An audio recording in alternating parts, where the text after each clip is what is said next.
এক ঐতিহাসিক সাফল্য এনে দিল মেহেদী হাসানের প্রথম পূর্ণদৈর্ঘ্য ছবি স্যান্ড সিটি।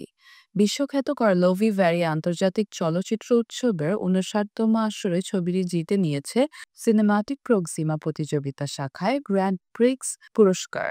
শনিবার রাতে উৎসবের শেষ দিনে এই পুরস্কার ঘোষণা করা হয়। সিনেমার ইংরেজি টাইটেল স্যান্ড সিটি। উৎসবে নির্মাতা মেহেদী হাসান ও সিনেমার কলাকুশলীরা উপস্থিত ছিলেন। সিনেমাটির প্রযোজক রুবাইয়াত হাসান, তিনি নিজেও একজন পরিচালক। বালুর নগরীতে পুরস্কার জেতায় অভিনন্দন জানিয়েছেন সংস্কৃতি বিষয়ক উপদেষ্টা মোস্তফা সরওয়ার ফারুকী, নির্মাতা শঙ্খ দাশগুপ্ত, সৈয়দ আহমেদ শাওকী সহ অনেকে। পরিচালক জানিয়েছেন সিনেমাটির মূল গল্প নগরের বালুকে ঘিরে।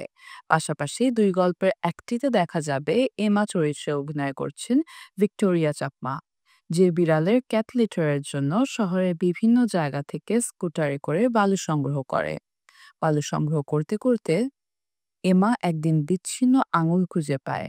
এই রহস্য নাটকীয়ভাবে গল্পের পরিবর্তন নিয়ে আসে। সিনেমায় আরেকটি চরিত্র সামনে আসে, তার নাম হাসান। এই চরিত্রে অভিনয় করেছেন মোস্তফা মনওয়ার। এই হাসান বালুর প্ল্যান্টে কাজ করে। সেখান থেকে কিছু প্রয়োজনীয় জিনিস চুরি করে বাড়িতেই কাজ তৈরির চেষ্টা করতে থাকে।